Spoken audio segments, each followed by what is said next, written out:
Apa motif utama dari Pak Jokowi memberikan konsesi tambang kepada ormas keagamaan termasuk NU? Secara negative thinking, bisa dikatakan itu jebakan.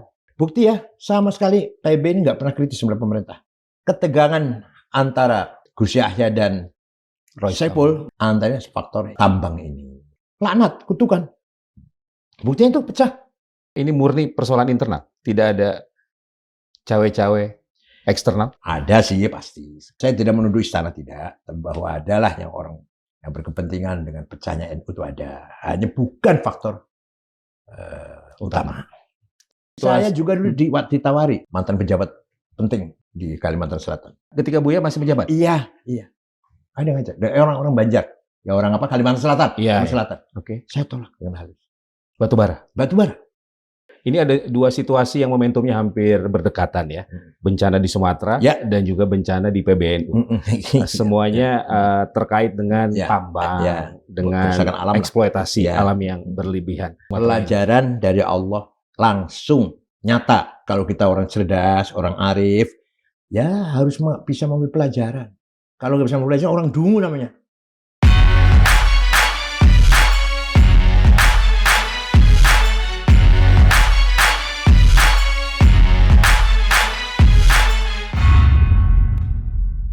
Assalamualaikum warahmatullahi wabarakatuh. Sobat Madilog, Alhamdulillah Margis Sarif kembali hadir menemani Anda, dan pada episode kali ini saya akan berbincang dengan seorang narasumber yang pernah memimpin ormas Islam terbesar di dunia, dan beliau mengusulkan agar izin konsesi tambang yang diberikan pemerintah kepada PBNU untuk dikembalikan karena lebih banyak mudaratnya daripada manfaatnya. Untuk menggali lebih dalam apa yang dimaksud oleh beliau, saya akan segera sapa Ketua Umum Pengurus Besar Nahdlatul Ulama periode 2010-2021, Profesor Dr. Kiai Haji Said Agil Siraj. Assalamualaikum. Waalaikumsalam. Buya, terima kasih sudah hadir. Sama-sama. Buya menyatakan mudaratnya lebih banyak daripada manfaatnya terkait dengan konsesi tambang yang diberikan oleh Jokowi saat berkuasa kepada PBNU. Apa saja mudaratnya? Bismillahirrahmanirrahim. Sebelum langsung menjawab itu, ketika muktamar di Jombang tahun 2016, Ba'athul Masail sudah jelas sekali. Pertanyaan yang diajukan pada forum Ba'athul Masail, pertama, bagaimana hukumnya melakukan eksplorasi kekayaan alam secara legal, tetapi membahayakan lingkungan?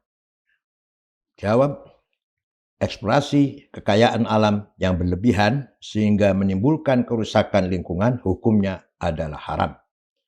Kedua, bagaimana hukum aparat pemerintah terkait yang memberikan izin penambangan yang berdampak pada kerusakan alam? Jawab, pemberian izin eksplorasi oleh aparat pemerintah yang berdampak pada kerusakan alam yang tidak bisa diperbaiki lagi, maka hukumnya haram.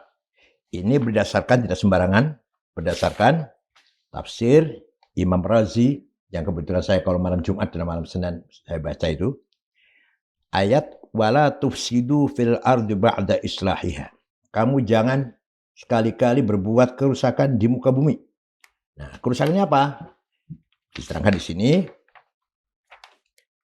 dalam tafsir itu menyangkut lingkungan, menyangkut keselamatan jiwa, menyangkut juga kekufuran atau kefasikan. Di dalam tafsir Razi ini dikatakan, walaupun jelas manfaatnya besar, tapi kalau dikhawatirkan akan berdampak negatif, apa itu menyangkut nyawa, keselamatan nyawa, ekosistem, lingkungan, atau sampai kepada seumpama menyebabkan orang itu kafir atau murtad atau fasik berperilaku semena-mena lah. Itu hukumnya haram. Alal itlaq, absolut, haramnya absolut. Nggak bisa dicarikan jalan keluarnya lah, nggak bisa. Nah, lebih tegas lagi, lebih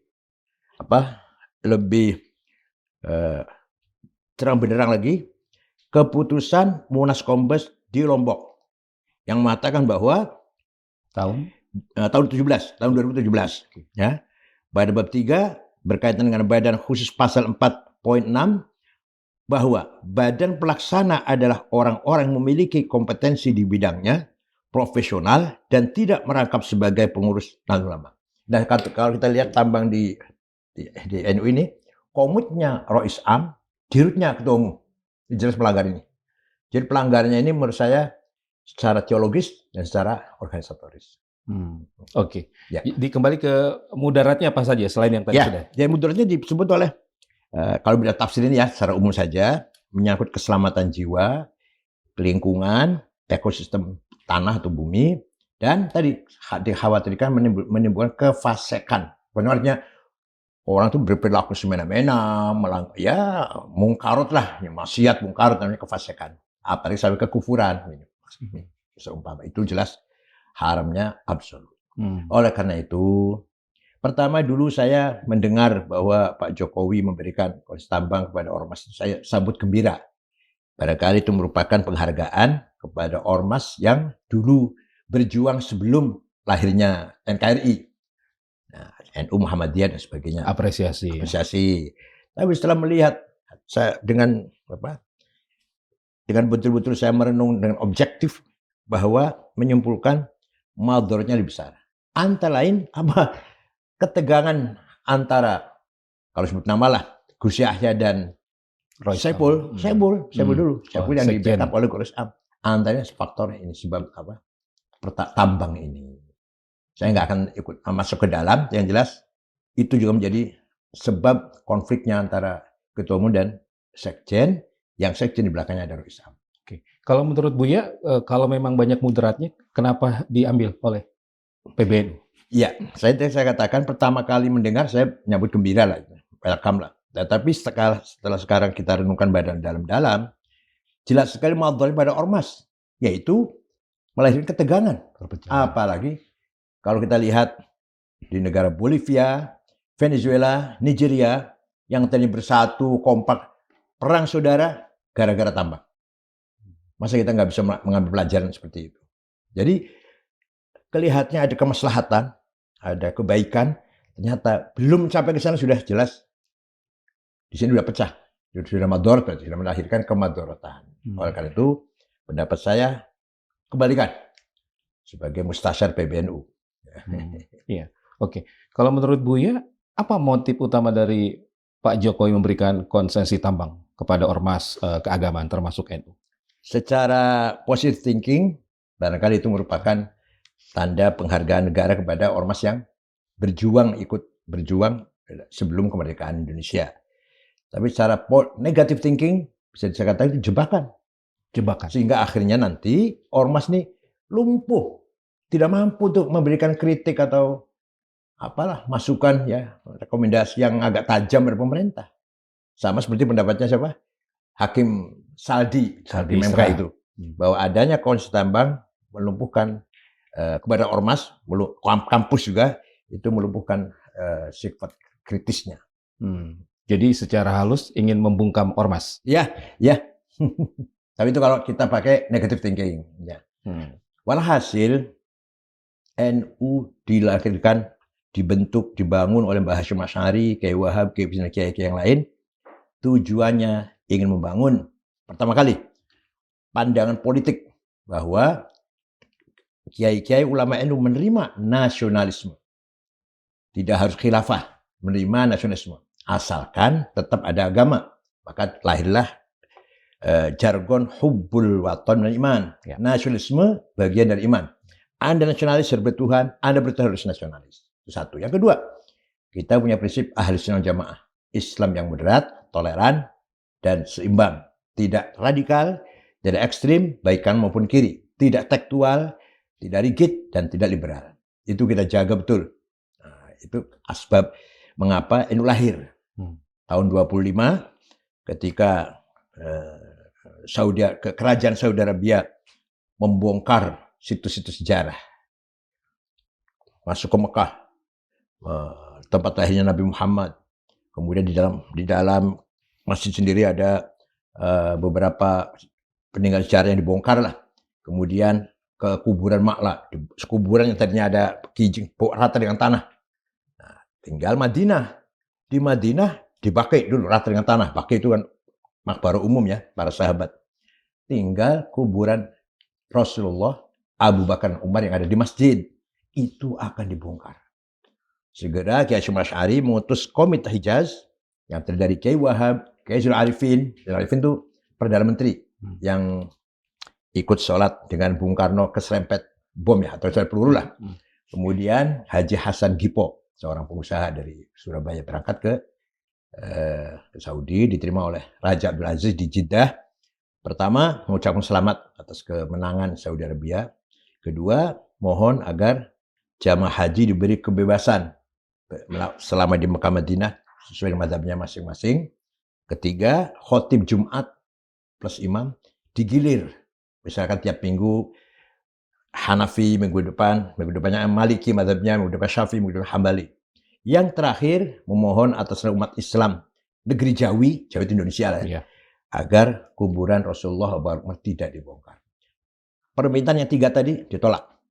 Artinya khutbah digilir ditolak, kebebasan beribadah ditolak, tinggal satu, yaitu tidak dibongkarnya situs sejarah kuburan Muhammad dan Abu Bakar Umar, itu yang dikabulkan oleh Raja. Di Raudhah. Ya. Sebab pulang dari Saudi langsung dibentuk Nahdlatul Ulama tanggal 31 Januari 1926. Ya. Buya, kembali ke persoalan tambang tadi ya. Menurut Buya, apakah jauh pelenceng dari nawaitu, niat pertama kiai-kiai membangun Nahdlatul Ulama. Sama sekali tidak ada agenda untuk membangun bisnis atau memupuk kekayaan. Walaupun kita butuh, ini butuh dana memang, tapi tidak semata-mata itu. Nanti kalau sudah ada tambang dan komutnya itu Rois Am, dirutnya itu ketua umum, nanti 90% pikirannya ke sana semua fokusnya nanti. Agama, persaudaraan, budaya, sosial, apalagi sifat kritis, hilang semua nanti. Dan pengalaman Buya pribadi selama memimpin 10 tahun, dulu tidak ada urusan tambang-tambangan? 11 tahun tidak tambang-tambangan, alhamdulillah jalan. Malah yang paling besar itu ya, membangun UNU di Parung. Itu habis 35 miliar. Ya kayak dibantu orang, dan saya nggak lihat uangnya. Saya tahu bangunan 7 unit.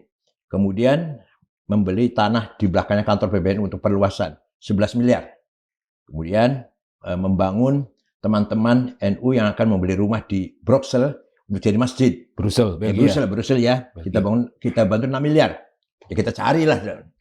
Kemudian membantu TKW yang akan dipancung dari Majalengka di Saudi. Kita bantu 1,5 miliar.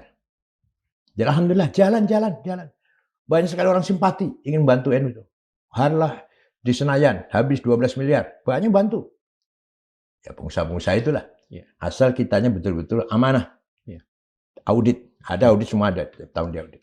Apakah menurut Buya konsesi tambang untuk NU ini semacam petaka bagi NU? Ya. Yang tadinya merupakan kemaslahatan atau blessing menjadi kemadharatan, kris, laknat, kutukan. Buktinya itu pecah. Dan lagi, kalau kita lihat komentar netizen yang menyinyir, yang meremehkan NU ketika berkaitan dengan tambang, luar biasa. Sehingga kita sudah tidak dianggap lagi sebagai ormas keagamaan, ormas yang civil society yang akan kritis, yang ingin membangun keseimbangan dengan pemerintah, nggak dianggap itu lagi sudah. Bukti juga sebagai penjaga lingkungan. Moral, penjaga moral dan lingkungan. Bukti ya, sama sekali PBN nggak pernah kritis sama pemerintah. Setelah ada konsesi. Iya. Dulu saya banyak sekali mengkritik Pak Jokowi. Ketika beliau benar, saya dukung. Contoh, 212. Saya pasang badan. Karena memang menurut saya, 212 ini bahaya. Bukan kebangkitan Islam, tapi ya politik lah. Yang kedua, ketika beliau ingin sekolah 5 hari, 5-day school.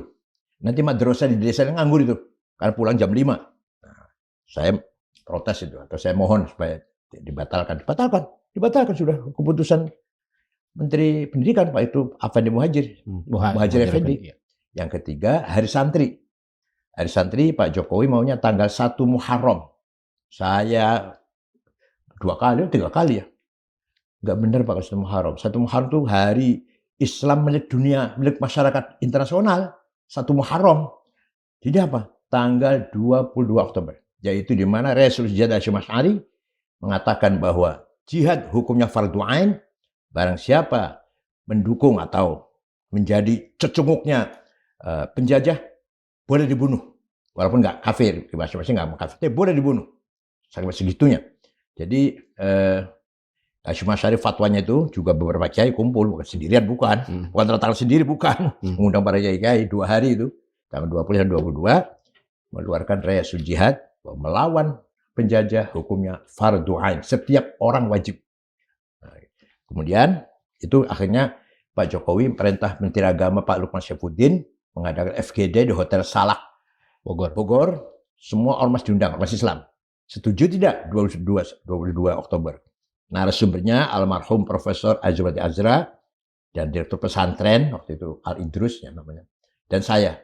Jam 2 kita mulai diskusi, jam 9 malam semua ormas Wasliyah, PT, Al Irsyad, Matul Anwar, apalagi Nahdlatul Wathon, Wasliyah, Ittihad, semua setuju.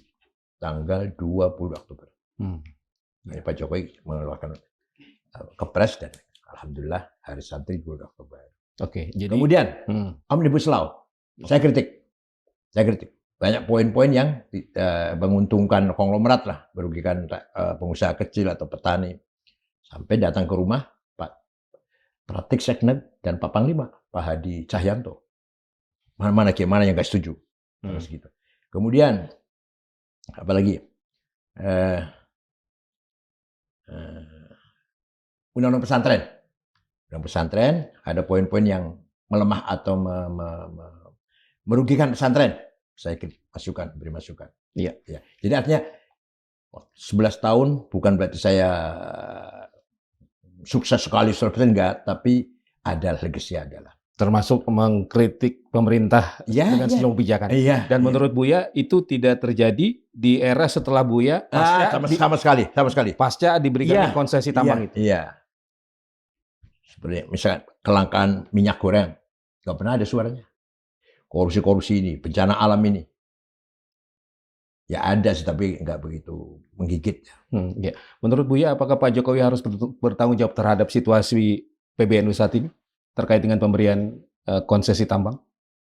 Bukan hanya PBNU ya. Konsesi tambang Muhammadiyah juga diberi. Ya. Muhammadiyah masih pikir panjang juga.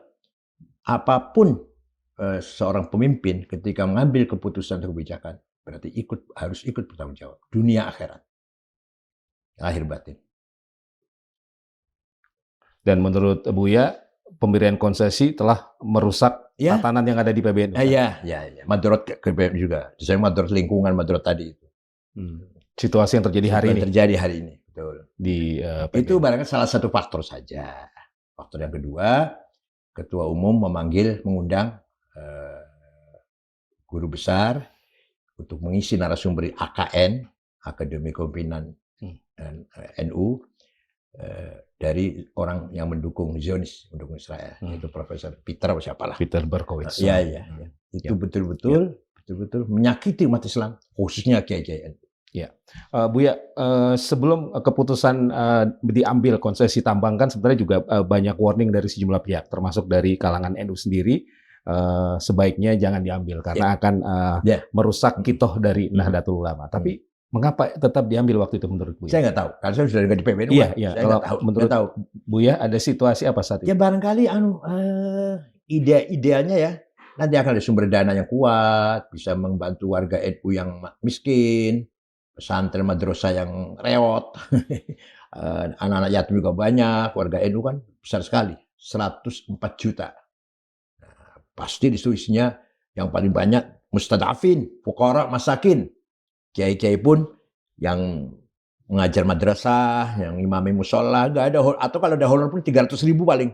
Itu kan kita ikut terpanggil ingin menyantuni mereka. Barangkali dari sumber itulah bisa membangun kesejahteraan untuk semuanya. Lebih karena pertimbangan ekonomi? Iya, saya kira itu.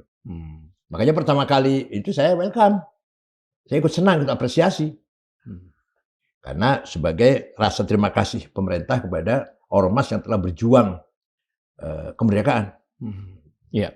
Sebagai bentuk koreksi atau evaluasi sebagai salah seorang mutasar di PBNU, apa yang harus dilakukan oleh PBNU saat ini bercermin dari kasus konsesi tambang ini, Bu ya? Ya, kembalikan konsesi tambang. Saya katakan harus mengambil ihtiyat, hati-hati. Itu namanya masih barang syubhat ini. Haram sih tidak, haram asalnya bukan barang haram. Tapi ketika melahirkan syubhat dalam hukum fikih itu harus ditinggalkan. Tidak jelas kemaslahatannya. Masih syubhat namanya. Kalau haram yang jelas ya harus ditinggalkan itu sih. Yang syubhat saja harus tinggal, harus lepas. Kalau kita betul-betul ingin berjalan di atas ajaran Islam yang benar. Iya. Para kiai sepuh dan para mutasar senada juga Senada dengan Bu ya? saya yang hadir ya kemarin. Kemarin di Tebu Ya, Ireng. Kiai Ida, Kiai Anwar, Kiai ada Gus Kikin, Tebu Ireng. Karena memang lebih banyak ada Dr. Umar Wahid, Bu Mahfudzoh, Bu Nyamkullah, Kiai Ma'ruf Amin, dan Bu Sinta yang pakai Zoom. Semua setuju dengan saya. Apakah keputusan itu tuh menurut Buya akan diambil? Nah itu, Mustasyar itu pendapatnya hanya memberi nasihat. Secara ADRT tidak mengikat PBNU, pengurus PBNU. Kan tapi secara moral, itu forum tertinggi Bu ya? Harus tertinggi, harus menghormati dong. Bukan saya. Contoh Kiai Anwar Iskandar, Anwar Mansur, dari yang punya santri 43.000 dengan jaringan alumni se-Indonesia lah. Pak Ploso, Kiai Dah, 25.000 santrinya. Masih nggak dihargai.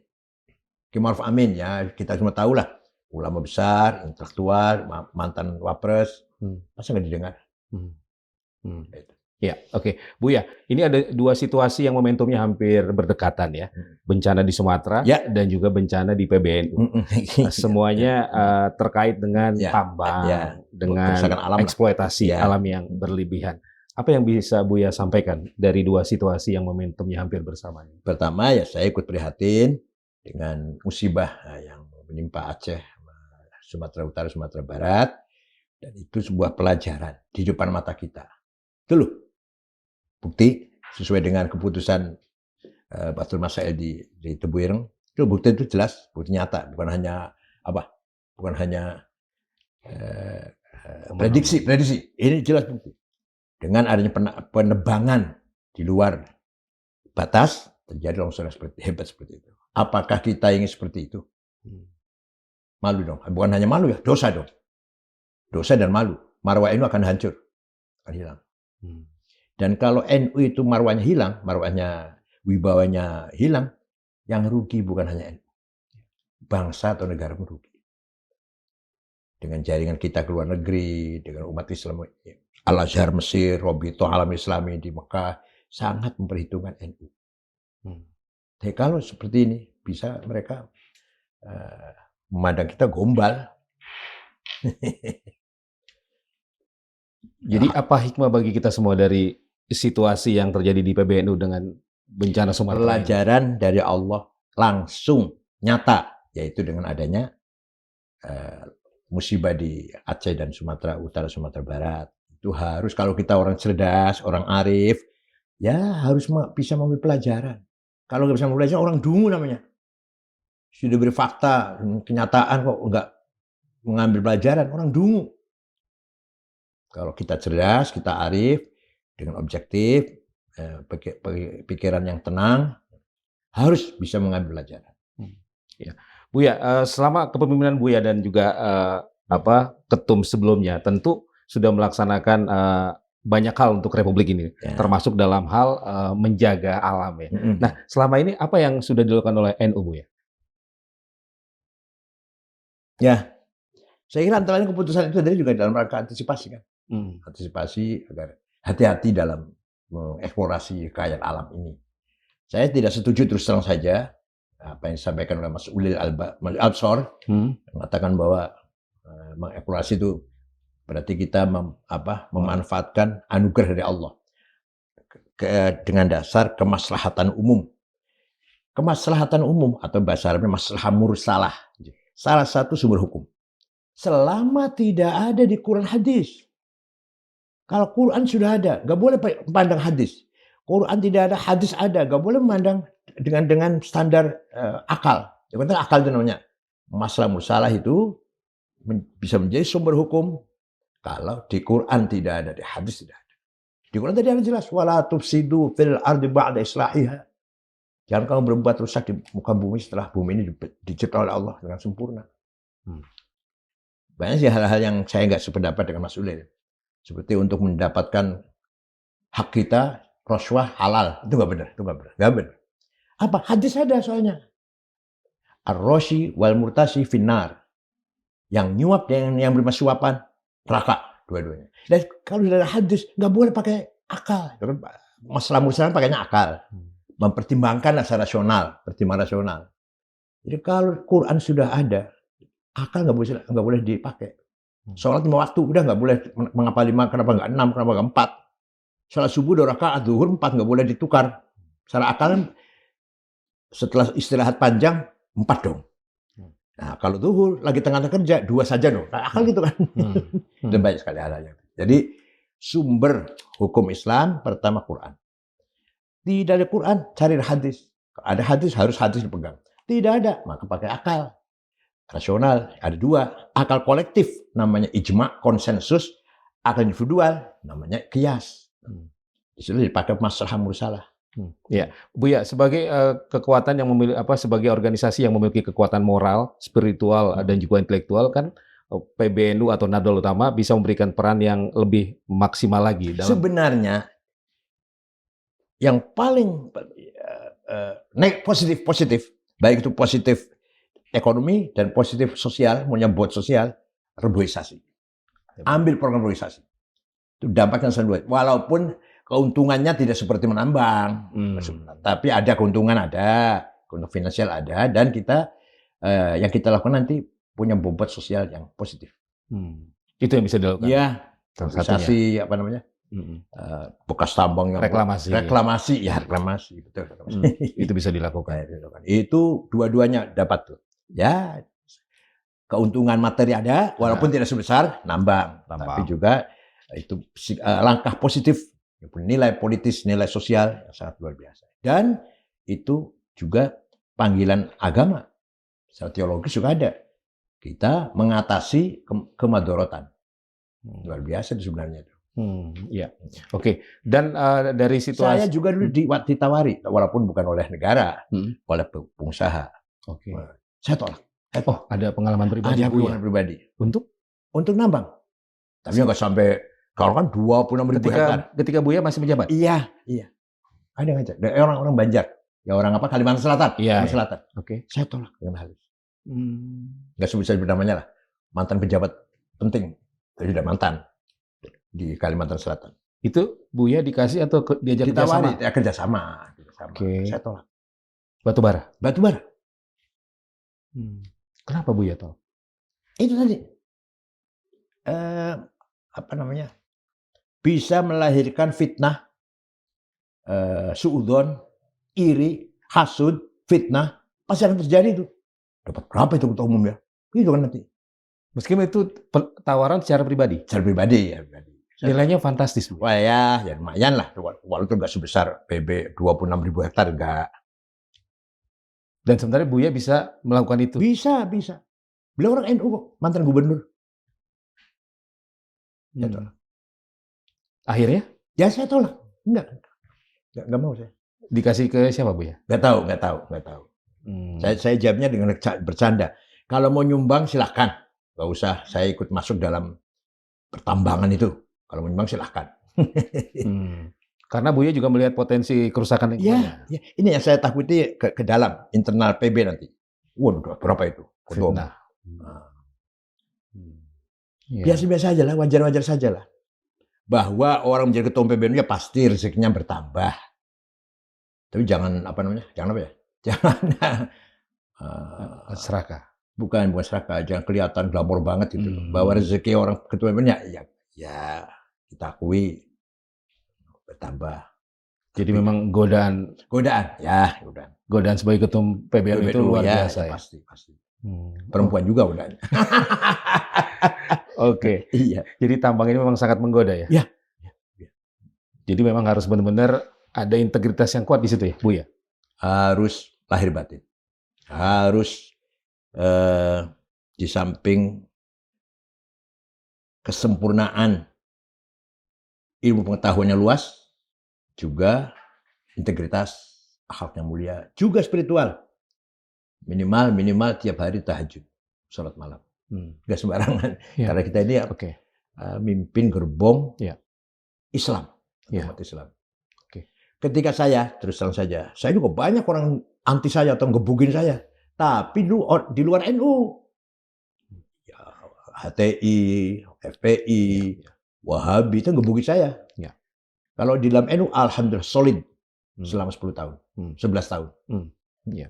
Oke, Buya, berarti dengan melepaskan konsesi tambang itu akan membuat NU kembali ke kita dan lebih Itu tujuan saya. berdaya Tujuan saya untuk tujuan ke depannya. Iya. Banyak sekali masih hal-hal atau sumber dana yang bisa untuk mendukung program NU yang tidak kelihatan sekali madorotnya. Apalah koperasi atau tadi itu reklamasi, reboisasi, sangat terpuji itu. Dapat untung juga materi. Atau dapat proyek apa, silahkan yang mengerjakan orang lain. Asal berapa keuntungan, jangan komutnya Rois Am, dirutnya ketua umum. Ya Allah. Ini ormas besar yang katakan sakral lah, katakan. Walaupun nggak sakral, ya, dianggap orang sakral lah. Nah, kok ngurusin dari dirut, dari komut? Bukan hanya karena dilarang rangkap jabatan, bukan. Secara moral. Secara moral, Secara itu moral yang penting ya. Tidak pantas, tidak etis. Iya, ya. Buya, seandainya Gus Dur masih ada, kira-kira Gus Dur menangis melihat perpecahan NU ini. Karena kejadian baru kali ini. Dulu Pak Idham Khalil dengan Pak Syekhu pecah, tapi Pak Syekhu tidak bikin NU tandingan. Tidak, keluar dari PB dan mendirikan Ittihadul Mubalighin. Kecewa di Muktamar Semarang. Pak Idham Khalil katanya nggak mau maju, maju lagi. Pak Syekhu kecewa.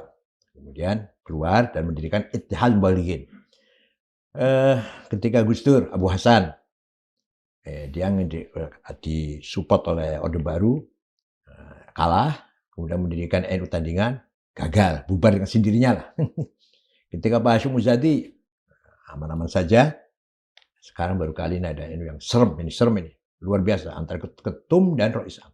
dan karena tambang. Dan antara faktor tambang, ya katanya juga ada faktor lain. Makanya keputusan Teguh Ireng Mustasar kemarin bunyinya bahwa ada indikasi pelanggaran berat dari ketum, tapi pemecatannya dengan tanda tangan tunggal itu tidak sesuai dengan ADART. Karena ketum dipilih oleh Muktamar, Mandataris, dan Rois Am, maka pelengserannya itu harus melalui Muktamar. Imam Muktamar dipercepat atau Muktamar luar biasa. Tidak bisa sendirian tanda tangan. Ya. Kalau itu ada jelas sekali di ADART-nya. Kalau mengganti pengurus yang bukan ketua umum, bisa itu. Itu pun harus 2 orang, Rois dan Khatib. Kalau selain ketumnya, salah satu ketua, salah satu Khatib, salah satu sekretaris. Ya. Buya, ini kan masyarakat Indonesia, wabil khusus Nahdliyin, sangat ingin menunggu kira-kira seperti apa nanti nih akhir dari cerita ini ya. Saya juga menunggu. Terutama terkait dengan masalah tambang, karena narasi banyak berkembang, informasi banyak yang berseliweran gitu kan, yang tentu saja bisa mempengaruhi citra dari Nahdlatul Ulama. Pasti, of course. Nah, apa yang harus dilakukan oleh elit-elit PBNU saat ini? Menurut saya tadi itu, menurut saya. 1, kembalikan tambang ke pemerintah. 2, akuilah kesalahan ketika mengundang Profesor Peter yang Zionis itu. Akui kesalahan. 3, kalau dugaan, masih dugaan keuangan, ayo lakukan audit yang transparan. Saya dulu ada audit tiap tahun. Masuk pengeluaran sekian, masuk sekian, saldo sekian, ada. Tahun 11, tahun 12, terus sampai tahun 21. Walaupun nggak sampai puluhan miliar, enggak. Yang paling ketika tahun 21 itu, tahun 2021, lebih 6 miliar sekian lah kelebihannya. Ya, belajar dari pengalaman konsesi tambang ya, bagaimana sebaiknya konteks hubungan antara PBNU dengan pemerintah atau dengan penguasa ke depan Ibu ya? Hubungan gini, Yang namanya penguasa itu, ini pasti kalkulasinya politik. Lah kita NU, yang kata civil society, ormas agama, jangan main politik. Nanti seimbang. Silakan penguasa eksekutif pasti politik dong, pasti. Lah kitanya membangun keseimbangan, lepas dari kepentingan politik. Qulil haqqa walau kana murra. Katakan yang benar. Tidak ada pertimbangan politis sama sekali. Dan jangan tendensius. Ketika kita kritik pemerintah, tidak ada tendensi apa-apa. Ketika saya mengkritik pemerintah, apa biar saya jadi menteri? Enggak. Tidak. Saya ditawari diajak oleh Pak Prabowo dulu. Ingin jadi cawapres, enggak mau saya. Ya maaf, bukan saya sombongnya. Ya memang pertama saya bukan ahli politik lah. Nanti pasti akan kedodoran kalau saya bicara politik. Tapi bagaimanapun orang masih mengharapkan NU bisa seperti semula. Ini kebanyakan yang WA ke saya ingin mengharapkan seperti semula lagi, yaitu sesuai dengan khitoh, berjalan khitoh. Jauh dari kepentingan politik, harus selalu bersama rakyat. Bukan oposisi dan bukan koalisi, tapi advokasi. Oposisi apa? Oposisi kita bukan partai politik oposisi atau koalisi, enggak. Hanya punya bobot politis, ya. Iya. Jika ada tawaran atau dalam tanda kutip apresiasi yang akhirnya bisa menjadi jebakan, apa yang harus diantisipasi, Bu ya? Harus kita tolak dengan kearifan. Berdasarkan kearifan. Berdasarkan pandangan ruhani, pandangan spiritual. Gus Dur selama hidup, selamanya ketika memprediksi hal-hal pasti benar. Kenapa itu? Didukung oleh intuisi. Bukan pakai logika. Intuisi. Intuisi itu apa? Nurun mubashir yaqdhifullah ala qalbi man yasha. Direct illumination from Allah. Bukan pakai akal, bukan pakai pendapat orang atau musyawarah, enggak. Ketika beliau berucap itu. Itu namanya intuisi. Itu tidak dimiliki oleh yang sekarang? Ya. Kita sulit untuk meniru Gus Dur. Itu harus betul-betul bersih dulu. Nggak ada kepentingan apa-apa. Contoh, ketika Gus Dur lengser, 3 kiai menawarkan demo besar-besaran. Kiai Subadar almarhum, Kiai Fawaid almarhum, dan Gus Mutawakil. Masih hidup masih. Gus nolak. Ngapain jabatan NU aja kok digandoli? Dia apa? Dipertahankan. Satu. Kedua, keluar dari istana. Jas, baju, sepatu, celana, baju batik yang selama jadi presiden selalu baru lah, ditinggal. Ditanggalkan di istana. Tidak satu lembar pun dibawa pulang. Nah, saya nggak bisa kan? Saya nggak bisa kan? Kita nggak bisa kan? Itu Gus Dur. Kita jadi sangat rindu pada Gus ya. Sosok Gus Dur di tengah situasi hari ini ya, Bu ya. Coba semua perkataannya benar. Ketika beroperasi, kita di kamar rumah sakit Cipto itu, saya, Muhaimin, Saifullah Yusuf, Pak Wisnu, Ketua Golkar Jawa Tengah, pengusaha yang kantor di Wisma 77, satu lagi Cakra Wardaya, Menteri Koperasi. Tiba-tiba Gus Dur ngomong, aku mau jadi presiden. Kita ini kaget, Gus Dur udah konslet ini. Ketika jadi presiden, Pak Sutarman, masih kolonel, masih kombes waktu itu. Mengko sampean jadi Kapolri. Ketika lengser presiden, jogging pagi mampir ke rumah saya, minta air putih, AC saya buka, tidur ngorok, 20 menit ada. Begitu melek, mengko sampean nek wis umur 56, mengko sampean kalau sudah usia 56, jadi ketua PBNU. Semuanya benar. Pak Prabowo itu orang ikhlas, dipecat dari Panglima Kostrat, tidak melawan, menerimalah. Mengko bakal jadi presiden nek wis tua. Nanti akan jadi presiden kalau sudah usia tua. Benar kan? Ya, oke. Buya waktu pertemuan di Peloso ikut daring ya? Daring. Ya. Kemudian yang Tebu Ireng hadir langsung ya? Karena saya ditelepon oleh Pak Kikin. Ya. Buya, bagaimana suasana kebatinan? Suasana kita bebas, santai saja.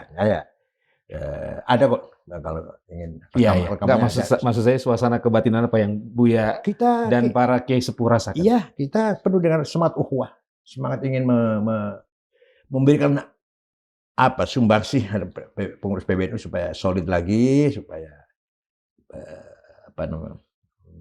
hilangkan itu perpecahan atau perselisihan, kita kembali menyatu sampai muktamar akan datang. Kan itu waktu proses terutama. Terus di Tebu Ireng juga saya kira memperkuat itu. Udahlah sementara ini sambil muktamar, bentar lagi kok. Ayo kita akur aja lah. Gitu lah. Itu suasana kebatinannya ya. Ya. Dengan santai, biasa lah bercanda. Ya. Nah, waktu itu dari Tanfidia datang Pak Nuh. Rois Pak Nuh karena Rois Am katanya sibuk haul mertuanya di Lasem, mengutus Pak Nuh dan satu lagi lupa namanya. Kemudian yang Tanfidia Gus Yahya, Husni, Sumantri. Ya. Oke. Buya, terkait tadi tawaran dan apresiasi dari penguasa ya. Selama Buya memimpin PBNU 10 tahun 2 periode ya. Ada godaan apa yang paling berat dari penguasa? Enggak penawaran tambang enggak pernah. Enggak boleh tawari oleh pemerintah. Malah dari pribadi tadi ya. Iya. Oh, dari penguasa? Enggak ada. Saat Jokowi berkuasa tidak? Iya, enggak ada.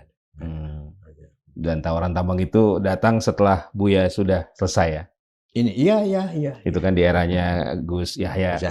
Setelah Muktamar Lampung lah. Setelah Muktamar Lampung ya. 34.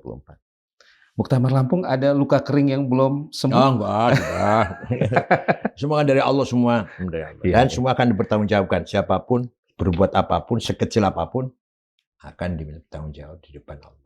Ya, masing-masing punya amal, punya perbuatan, punya sikap, punya pertimbangan. Tapi semuanya akan minta bertanggung jawab di depan Allah. Saya pun akan minta berjawab. Ya. Menurut Buya, badai yang sekarang ini terjadi di PBNU akan segera berlalu? Belum. Sampai hari ini belum melihat tanda-tanda mereda. Karena ini ada pleno hari ini yang diadakan oleh Isam.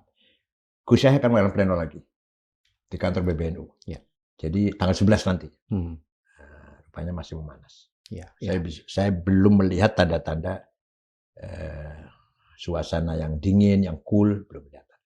Ya. Dan menurut Buya ini murni persoalan internal, tidak ada cawe-cawe eksternal. Kalau toh ada cawe-cawe jauh. Kalau toh ada jauh, artinya bukan faktor utama, bukan. Faktor utama. Siap. Ada sih pasti. Saya tidak menuduh istana tidak, tapi bahwa adalah yang orang yang berkepentingan dengan pecahnya NU itu ada. Hanya bukan faktor utama. Siap. Buya, terakhir pesan untuk masyarakat Indonesia, wabil khusus kaum Nahdliyin, monggo. Bismillahirrahmanirrahim. In uridu illal islah wa ma taufiqi illa billah.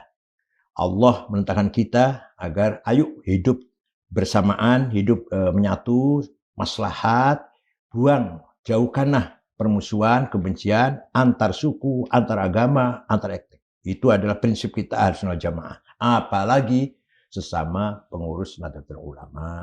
Mari kita beri contoh bahwa NU adalah pilar atau penjaga keselamatan keutuhan NKRI yang sudah digariskan oleh Mbah Hasyim Asy'ari, terutama sekali ditegaskan sekali oleh Gus Dur almarhum bahwa negara ini, kita ini, NU ini harus berperan dalam menjaga keselamatan keutuhan NKRI.